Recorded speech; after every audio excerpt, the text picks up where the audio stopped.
Today, I've got Zack from Phipps Brittain Real Estate. We're going to be talking about new deals in Kitchener-Waterloo. We're going to be giving you the market update, and we're just going to be talking about what's going on in the market in general. So, Zack, what is going on in Kitchener-Waterloo?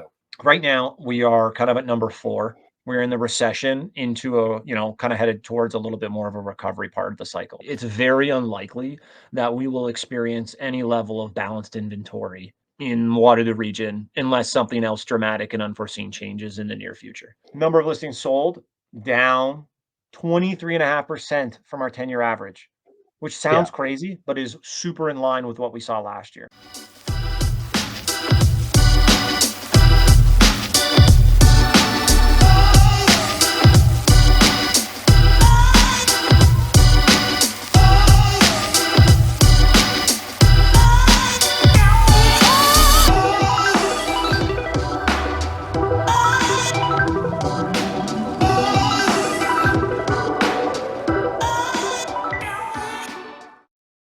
Welcome back to the Canadian Real Estate Channel. I'm Adam J.D. Martin, your host, and today I've got Zack from Phipps Brittain Real Estate. We're going to be talking about new deals in Kitchener-Waterloo. We're going to be giving you the market update, and we're just going to be talking about what's going on in the market in general. So, Zack, what is going on in Kitchener-Waterloo?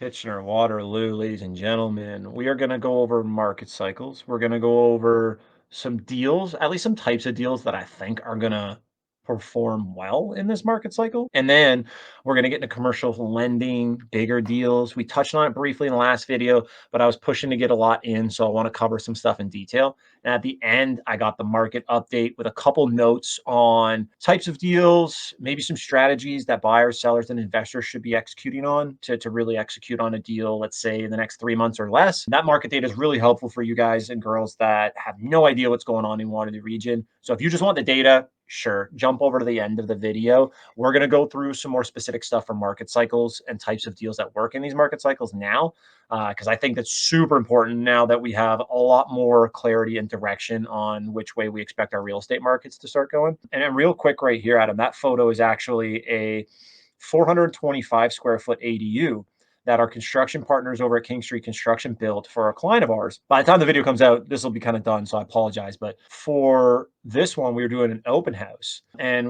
on our investor hot list, we share our events. So if you guys aren't on the investor hot list, I share weekly emails. It goes through deals in our Waterloo region every month, every week. I personally go through it.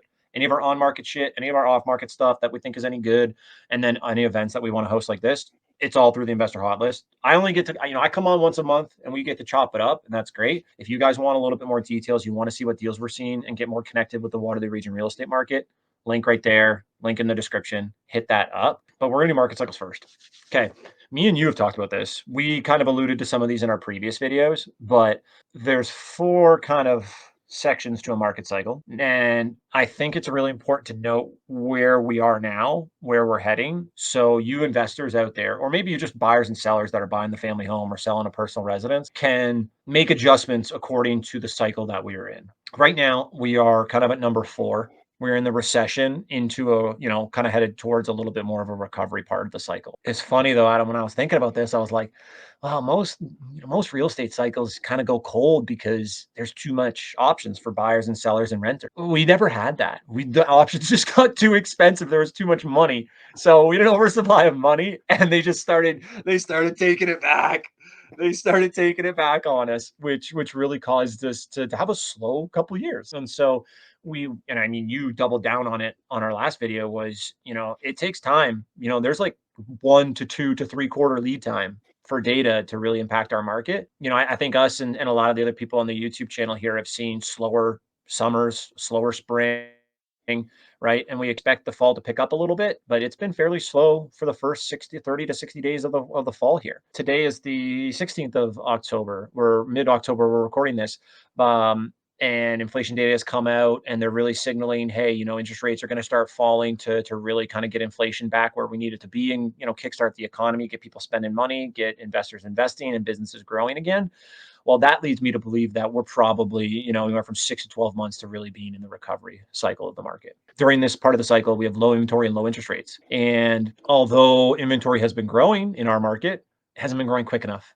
And rates have been getting cut, and now they're getting cut quicker. It's very unlikely that we will experience any level of balanced inventory in Waterloo Region unless something else dramatic and unforeseen changes in the near future. The reason being is typically during a recovery and an expansion, they're able to build enough to keep up. And even right now, we're at about 3 months of inventory in Waterloo Region, and you need about 4 months of inventory to be balanced. And the amount of new housing starts, the amount of purpose-built rentals, the amount of affordable properties that are being actually built isn't anywhere close to what Waterloo Region needs. And I know you've seen it amongst a lot of the other local correspondents that are hopping on the YouTube channel. We're just not building enough. So it could be a quick recovery into an expansion, but I don't expect that recovery to really start to show probably until next spring. These are our market cycles, guys. Adam's got experience investing in every section of the market cycle. Now that I've been through them all myself, I can say I'm almost there. Yippee for me. But for you investors out there, when you are able to identify what market you're in, whether it's not just like the city of Kitchener or the city of Toronto, but the type of market cycle that you're in, you can start to match up maybe different or maybe proven investment strategies that are likely to perform a little bit better. And something that I've really been pushing for our active clients is, hey, if we can make a deal make really good sense now, are there things that are going to be happening in the next 3 to 5 years or expectations in the market in the next 3 to 5 years that could accelerate the return or accelerate the progress of this type of investment? And those are the types of conversations that we're able to have when we learn a little bit more about our client's situation and then their goals. And I think that's a super important conversation to have. You can find a property that's worth $2 and you can buy it for one. All right. You know, strategy isn't as important. You're just getting such a sweet deal. It don't matter.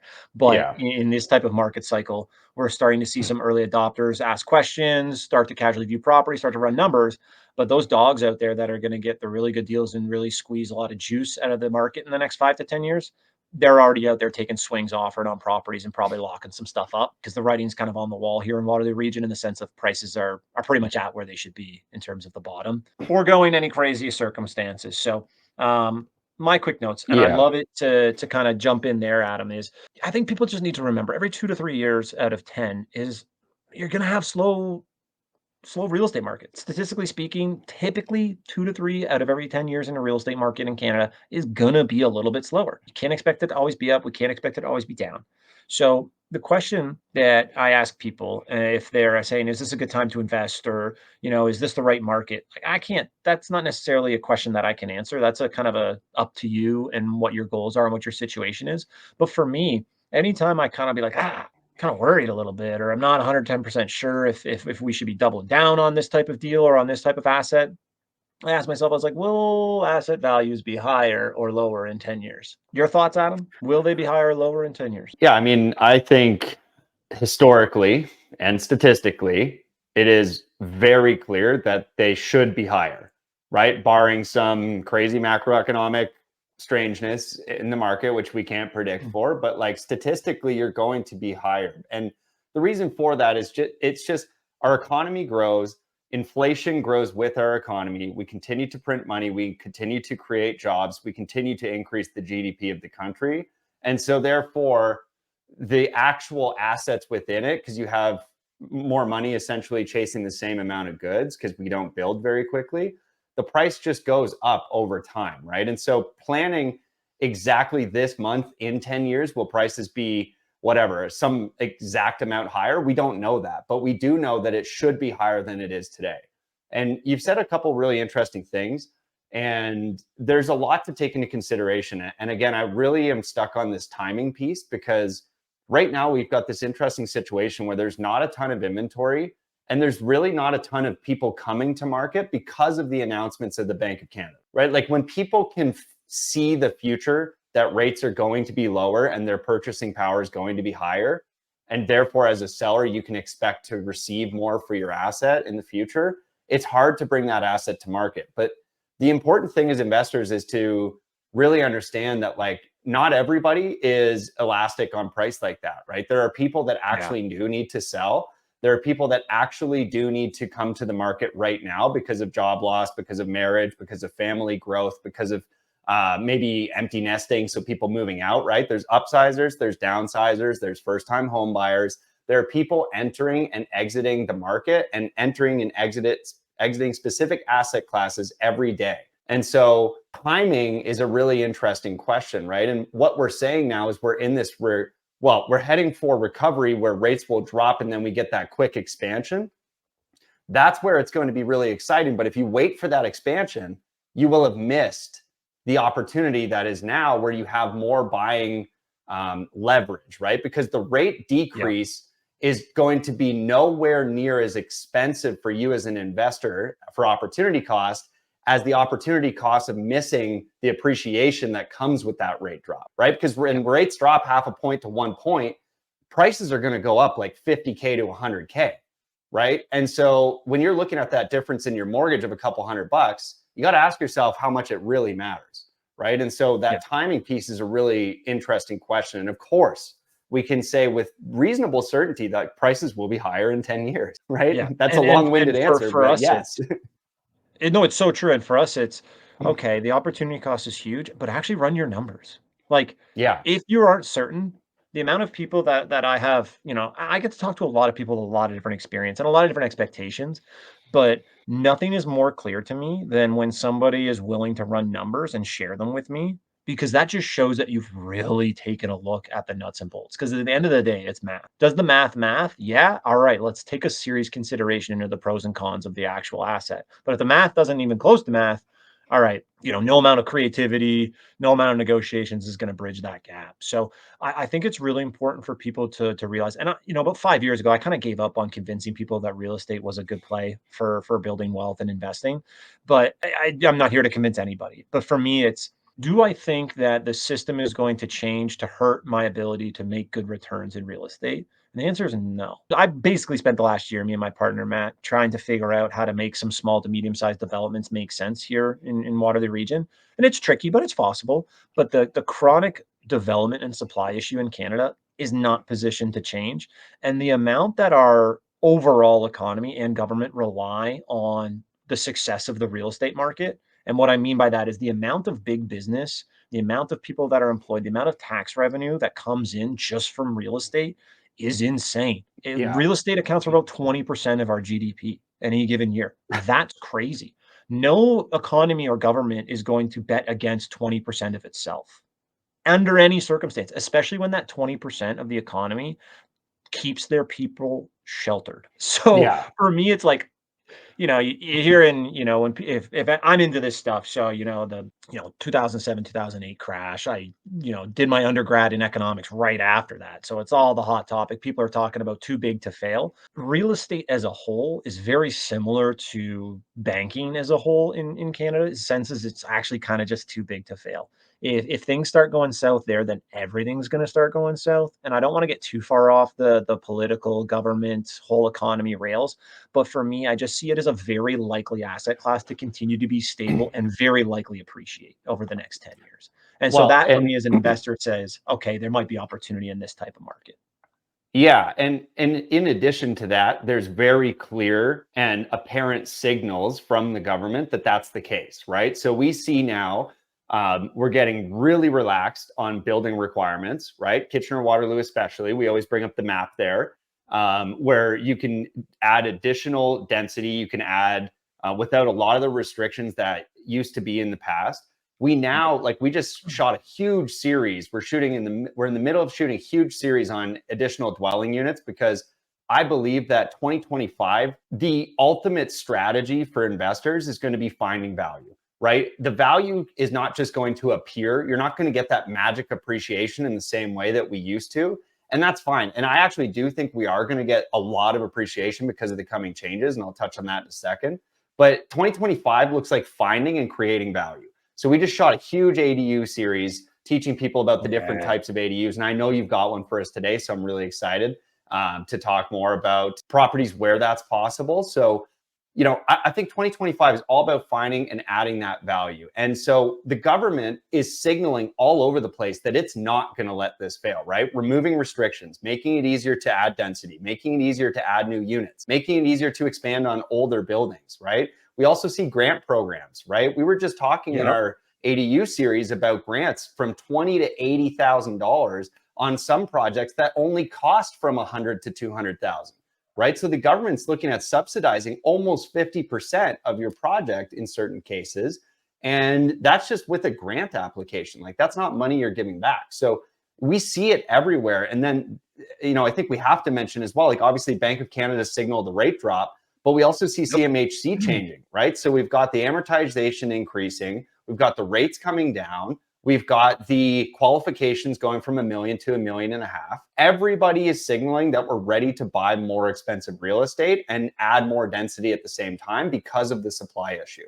So I think Yep. prices are going to go up regardless. And it's like all of these changes cannot possibly work fast enough in order to get more supply. Like it just doesn't work. So like even with all these changes, what's positive about that is we see where the government's head is at. What's Yeah. negative about that in terms of like actually having housing supply is builders can't build fast enough. Like it's just not Yep. possible, right? And Yep. so I think we're going to be in that positive reinforcement loop in terms of price for a long time, where we keep adding price despite adding more density in units. Yeah, I think nailed it on the head. I think the biggest trouble for investors is going to be finding value. And to encourage you investors out there that are hunting, so you got to find the motivated. For every 100 offers you put in, maybe 10 of them are actually going to be really motivated sellers. And Maybe. maybe it's just right place, wrong time.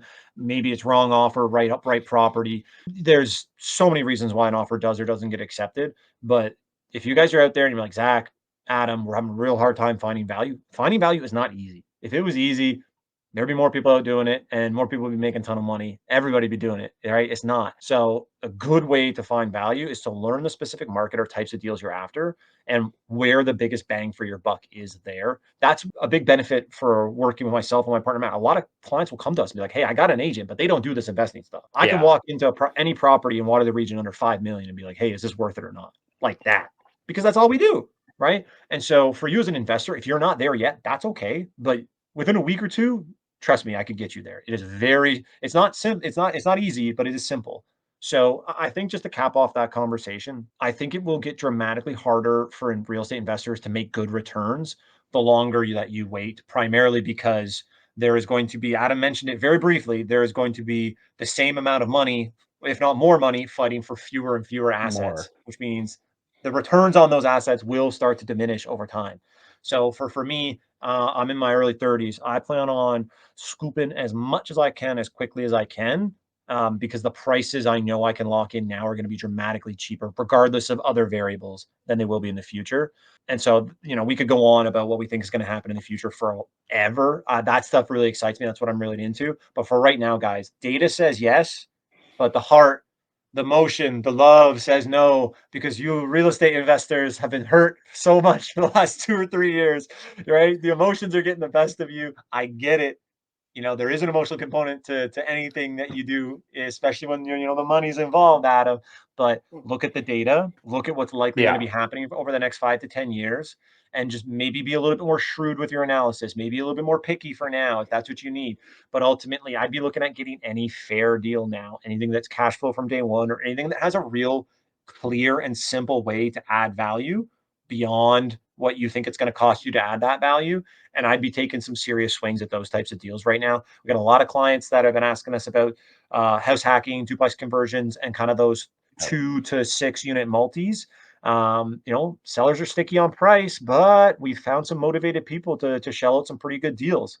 You just got to be willing to take a lot of swings at the plate. Offers, baby. So real quick before we kind of go on to kind of the types of deals we think are really interesting right now.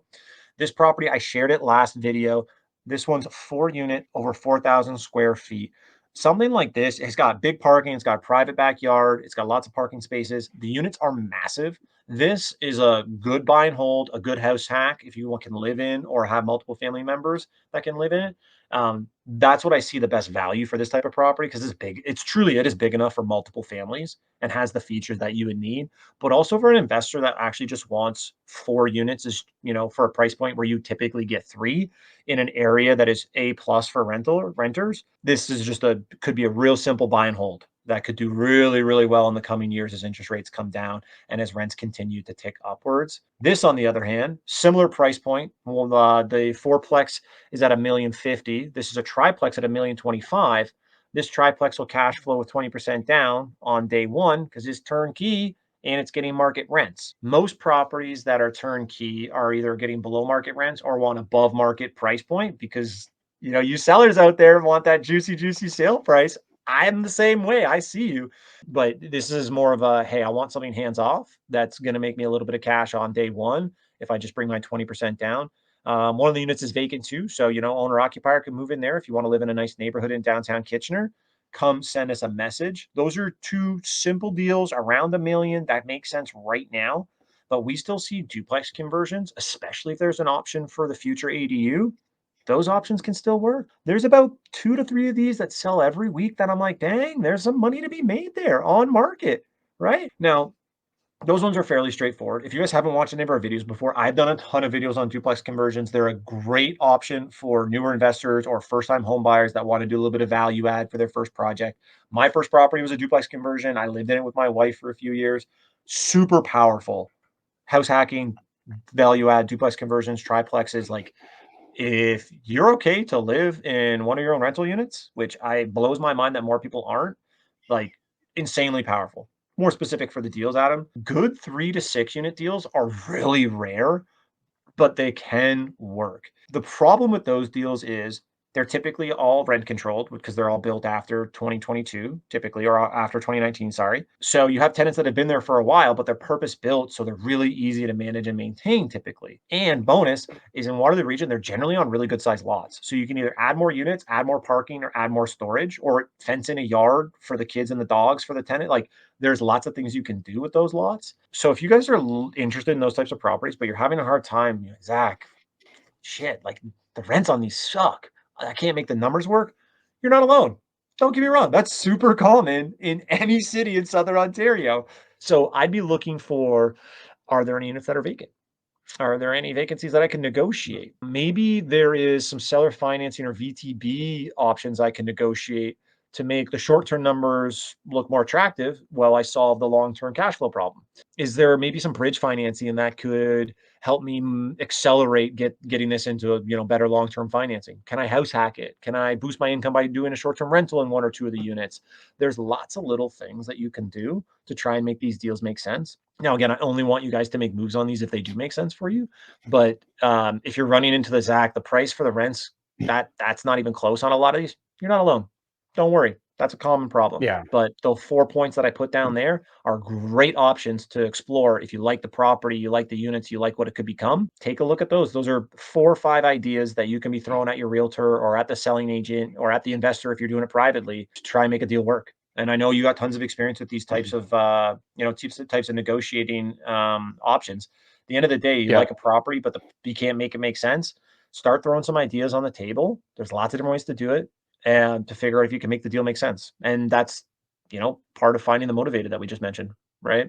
Yeah, and these are really great points. I mean, vacancies, you get those turned over, you get great market rents that increases your equity in the building as well as your rent when it comes to valuations. VTBs, right? Smoothing out cash flow in the short term. You've always got the interest Yep. only option, which doesn't give you that pay down, but it really can help to smooth out your cash flow while you're renovating or getting units turned over, or even just waiting for these rates to go down a little bit.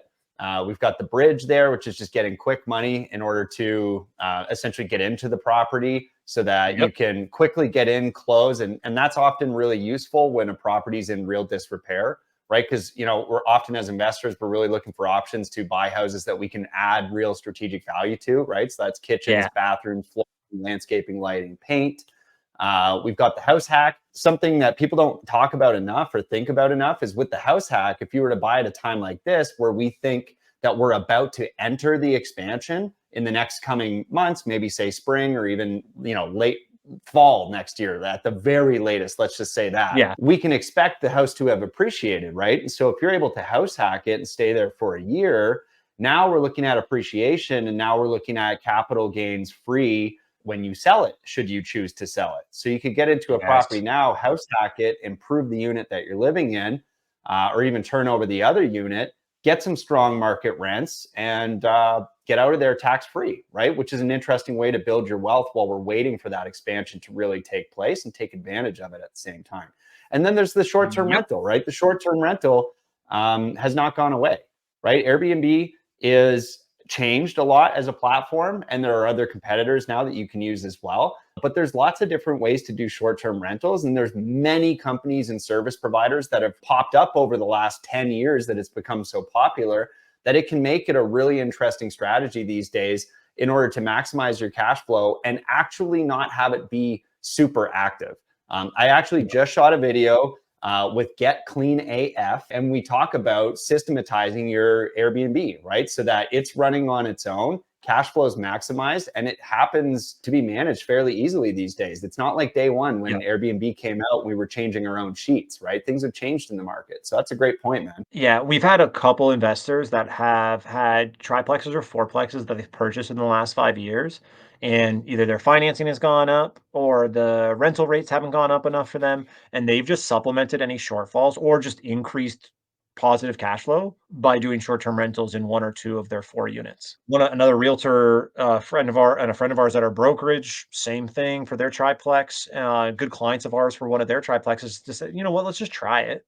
They have flexible work schedule. They'll see, hey, maybe we can get a couple extra $100 a month, and they've been booked, right? Yeah. And so it's interesting to see it. Not my strategy. It's not what I do for the types of investments that I want to do. But a lot of our clients have taken advantage of that. Just as something else to try that can really make an investment make sense. Well, I Kitchener think it's Waterloo, not to right? be Universities, hospitals, right? Employment everywhere between the yeah, Tri-Cities, right? Because ultimately it's the Tri-Cities. People don't mind if they get an Airbnb driving 10, 20 minutes, right?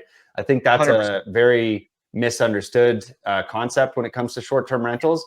I've had several. Location does not matter, right? Amenities in the city do matter. So having hospitals and schools and things that attract people in general, but your actual location doesn't really. So, and that's my personal experience where we got crazy money having an Airbnb out in the middle of the boonies, man. It was a freaking weird location. It was booked all the That's time. awesome. So, And yeah, it's just an important to note, like, if you're not seeing value, you can reinvest in your existing properties. Whether yeah, maybe you invest in furnishing one of your units to try short-term renting to boost the cash flow, right? Like I said, that's not what I do, but that's a good option. Maybe you want to create more parking. Maybe you want to add an additional unit, whether it's an attached or detached. Maybe you want to convert the attached garage into a bachelor. Maybe it makes sense to redevelop your property. I don't know. But if you're like, Zach, I want to invest in real estate, but I don't see value in the market right now. All right, well, what are you already working with? What is some low hanging fruit for ways that we can improve the value of that asset? And maybe you can improve yeah. it so much that you can refinance some of that cash out tax free, or maybe you just make more cash flow on that asset now. Adding dishwashers, adding laundry, lipsticking, right? Adding features that you didn't already have in one of your multi units. Like there's so many things you could do. I've had a couple conversations over the last few months, people from the YouTube channel taking me up on my offer to talk about their existing portfolio. No obligation, investor to investor. Here's what I see in your portfolio. Here's ways you can improve it or leverage it to get into more properties. That's how I think. All I'm doing is looking at my existing portfolio and the opportunities I see in the market and figuring out how can I get more or how can I make more with what I already have. These videos are great because we can have those open conversations, but it's very specific to individual,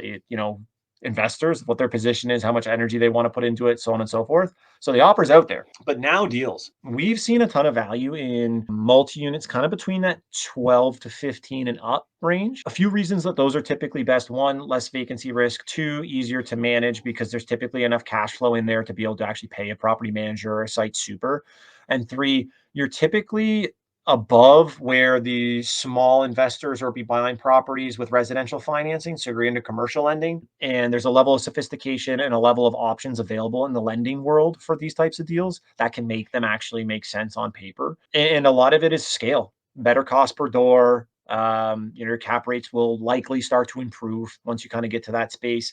And these types of properties are typically purpose built as well. Very rarely in the bigger markets that are, 100,000 people plus, are you going to get a 15-unit building that's a bunch of old houses that have been kind of chopped together over a 20-year period. More often than not, you're going to get purpose built, which has a lot of benefits just systematically, mechanically to be able to maintain and run properly. As an investor for myself, those are the deals that we focused on aggressively for the last 2 years. Once we close on this one that we're working, that we firmed up on, we'll be sharing a bunch of videos on that. I think it's super powerful. But I've noticed that even for experienced investors, there's a big gap between commercial and residential space. So commercial lending, like 101, and like there's tons of videos on this YouTube channel. Like go hit the search bar, search commercial lending, search multi-unit lending, multi-unit property, like tons of stuff on this. for you guys that are interested in kind of the Zach and the Adam world of this, commercial lending doesn't give a shit about your personal income. Think about it like this. Yeah. I'm going to go to a bank and ask them for a big old bag of money to go buy this property. That bank wants to make sure that they're going to get paid every month. So they're going to look at this property and be like, what are the chances that I'm going to actually be able to make payments on this 5 million, 6 million, $7 million mortgage? They're just going to look at how much the building made. And then they're going to adjust for how risky that building is. And then they're going to give you the yep or the nope, right? Yep. And the yep and the nope largely depends on debt coverage ratios. If you don't know what a debt coverage ratio is, put that in the search bar in the Canadian Real Estate Channel YouTube page, and I bet you can find a couple videos to explain it, boys and girls. It is, you spend a half hour learning about this, and it may change your life because the options that will start to open up will start to make these bigger deals look like they're a lot more favorable and that they're a lot more possible than you thought. So I would be looking into CMHC options. I'd be looking to direct lender options. If you have no experience getting seller financing or negotiating VTBs, Adam's done a ton of video on those. And even in the older videos on this channel, there's a ton of stuff on that because it's a very Oh yeah. creative way to come up with a win-win. And those options are much more prevalent and readily available and generally accepted once you start getting into this space, once you're starting into the kind of the 10 plus unit space, or if you're in smaller, more rural markets, I find that those options are typically a little bit more favorable. People just think like that out there. But I want to just challenge you guys to do a little bit of research on commercial lending. If you're really interested in investing in real estate and you're not as keen on maybe a 2 or 3 or 4 unit property, because ultimately it's math. Does the math? There's no cap on lending. Residential, there's 5, maybe 10 mortgages that they'll let you get. And then they say, hey, no dice, sir. See you later. So you could grow infinitely in the commercial lending space if you just continually find deals that meet debt coverage ratios and you have enough cash to bring down. And so it's all about, does the math check out on this? Is a lender going to touch this asset because it's in a decent area or it has enough cash flow to offset any risks? Is there a reserve fund? Like, take a look at this stuff. Because for me, now that we've moved into this space, I'm not saying I haven't any regrets, but I do wish I moved into this space a lot quicker because the opportunities are just, they're there.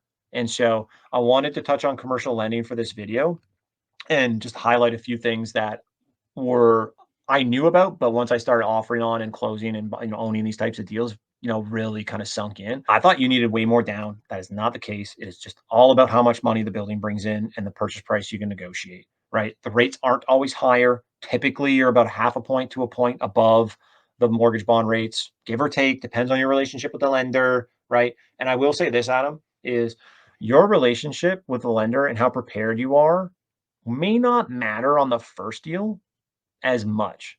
But if you're going to do more than one deal, which if you're doing one, you're probably doing more than one, is that stuff really matters. Think about it Yeah. like this. I don't know, like Adam, if you had a day job, I don't know what it would be. If I had a day job, I used to work at the bank. I was a miserable customer service rep, hated it. But I'm just putting myself in a banker's shoes. They have somebody that walks in and says, here's all of my documents. Here's everything you're going to need for a file. I think the lending's going to make sense at this, but I'd love your opinion and see if you guys can actually make this work for me. You have somebody that comes in and sends you an email or sits down at your desk with that versus like, hey, I want to buy this building for 5 million. Can you give me lending? Guys, Yeah. come to the table prepared. Come to the table prepared, right? Look, these people are offering 40 to 50-year amortizations. Management and just scale on these types of buildings is more efficient. Your cost per door is better. Typically, your cap rates are going to be a little bit better. And even if they're not better, they're more sustainable and less variance in them. Because listen, if I buy a 20-unit building and one of my tenants vacates, doesn't pay rent for 1 or 2 months, my vacancy rate's like 5% for the year. Okay. If I have one of my duplex tenants not pay me for a month or 2 months, my vacancy rate's like 8 to 15% for that year, just from that one unit, dick in the dog, pardon my language. Right. So Yeah. for me, it was how do I get as good, if not slightly better returns and reduce my risk? And larger multifamilies, I get it, guys. You're looking at 4, 5, 6, $7 million properties. That's a big number. But if the maths, these investments can offer huge potential for, building legitimate cash flow and wealth. And ultimately, cash flow is king. It's going to insulate you during these shitty times when you're coming out of a recession into a recovery, and it will dramatically accelerate your growth. And just to put just a cherry on top is the risk and variance in these larger assets is less, which means it's probably more likely that you're going to be able to hold them for a long enough time.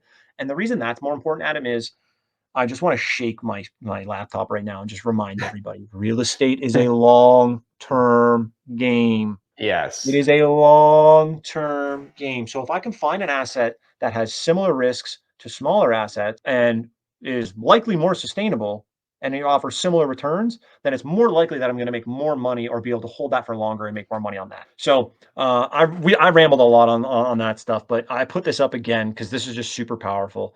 Listen, if your whole goal is to be debt free, then being a real estate investor is probably not your thing. I see value in paying off debt. That's a part of the game. But if you're like, hey, Zach, I hate that. I hate having mortgages.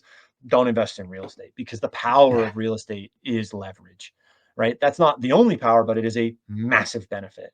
And a part of leverage is rates and amortizations.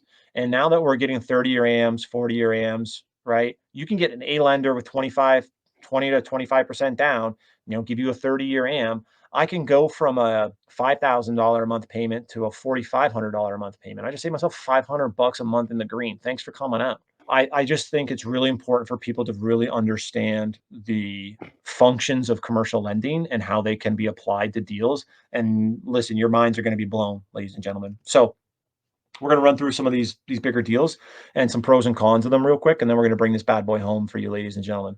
So 6 to 10 units, still resident or still commercial financing, right, Adam? We're not in the res space anymore. These ones are typically, I like them if you can find them, but they're just tricky. They're tricky because typically the price for rent is so far, and the size of these buildings for the amount of cash you still need for it. It's not like I can get into a building that's 6 to 10 units for only 150 grand. Whereas I would Yeah. need $1 million to go get into a 20 unit building. You still need a fair amount of capital to get into these 6 to 10 units. So I typically find they're just not quite big enough to make the numbers work for the amount of cash you would need to bring to close. Now, Yeah. doesn't mean that there's no good deals for 6 to 10 units. There doesn't. There's Yep. lots of them. But just typically speaking, once you kind of get to that 12 to 15-ish unit range, from what I've seen, from all the deals we've analyzed for the last couple of years, generally speaking, those look a little bit more interesting as a baseline.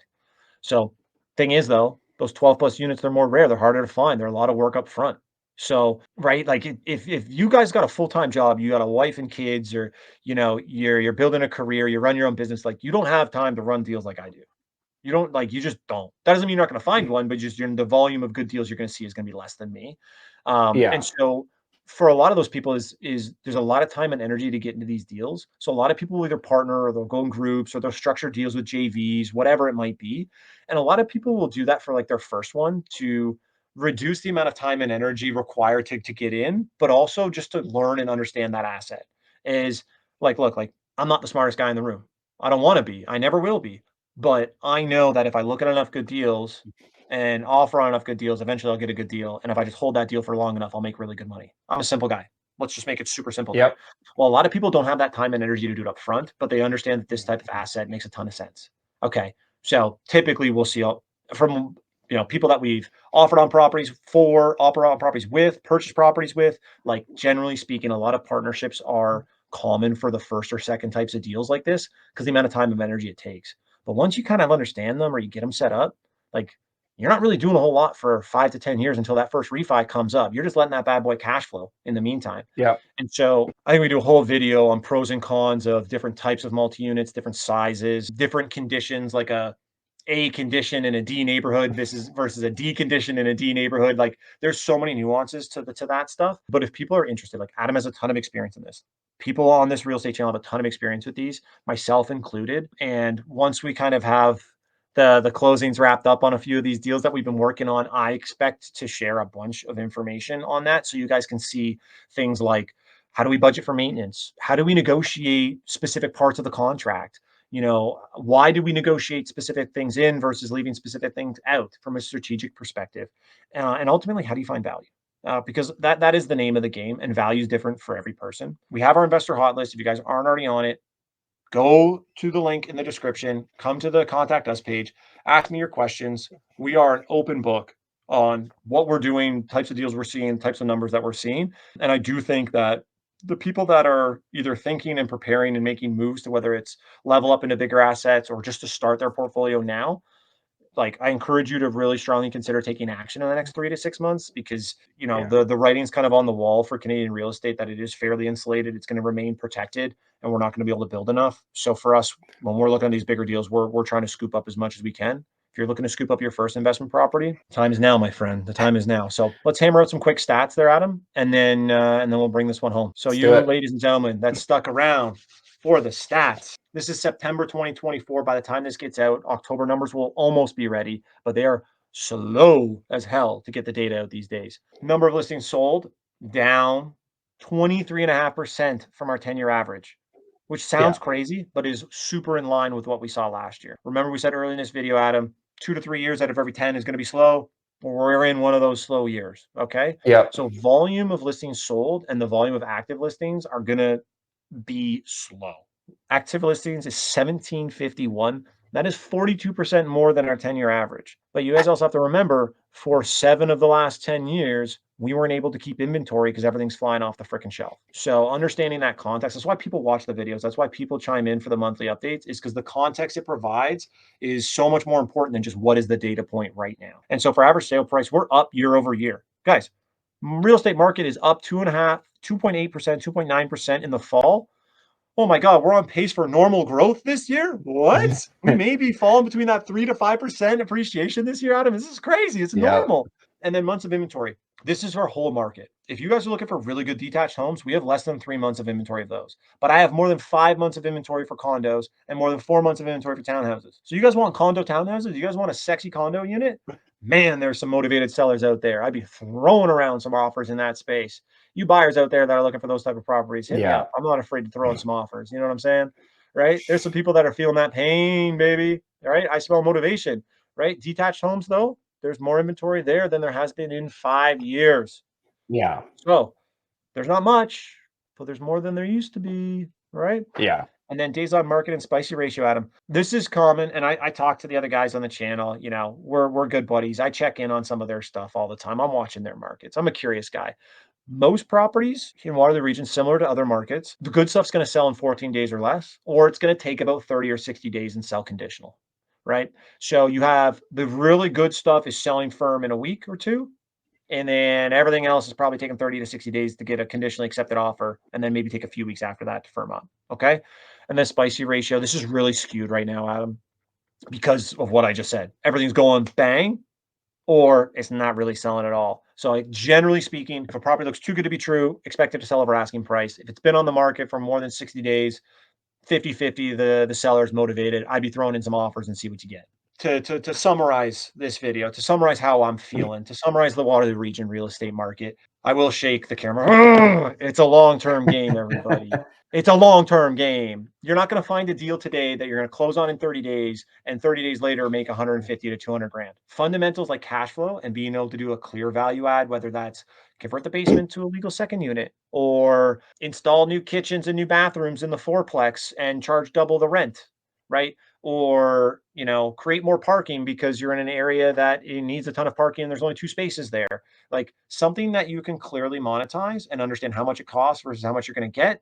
Like those still work. And there are still deals out there that if you put 20% down, they will be cash flow positive. They exist. They exist. And buy and hold. Absolutely. Get a fair deal now, and it's going to look sexy as hell in 3 to 5 years as interest rates have come down and prices have gone up by that time. And then some development opportunities are starting to look attractive. Markets like Waterloo Region are opening up the gates, like Adam said, whether it's rebates, whether it's relaxing building restrictions and rules, whether it's foregoing parking or storage requirements. There's lots of things that local municipalities are encouraging, or at least trying to get more people to bring more units to the market quicker. But the reality is, yeah, we can't get enough quick enough. And if Canada maintains its ability to be a safe country with free healthcare and place that people want to live, we expect the economy to keep growing, and that means more people will need housing. And if we can't build it quick enough, the cost of it's going to go up. Those are the Yeah. Zach quick notes, ladies and gentlemen. My personal or my professional emails right up here, guys. I get lots of emails from you, friends and family, and new people here at the YouTube channel. There's been a lot of new listeners and viewers and subscribers on the channel. I've had a chance to speak with a lot of you. is an open invite to contact me if you have questions about your portfolio, what we're looking at, the deals we're working on. It all starts with a conversation. And I get to come in here and chop it up and talk shop with Adam for, 30 minutes to an hour every month. And that's a ton of fun. But this is all Adam and I do.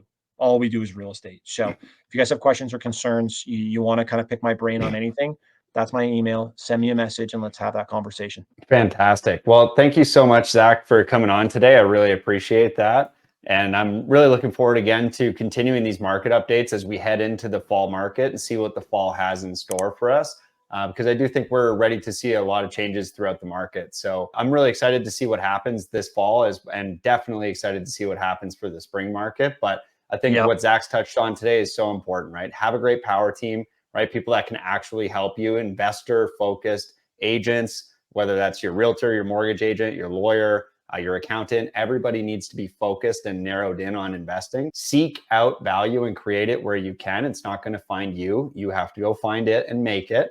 And of course, I think we'll finish this video with just the age-old sentiment of problems or profits, right? There's some interesting inventory right now. There's some interesting situation when it comes to rates and future appreciation. So I would just say, like, what are you looking at? Are you focused on the problems or the profits today? And I'll leave you guys with that thought, and I will see you back here next month with Zack from Phipps Brittain. Thanks, Zack.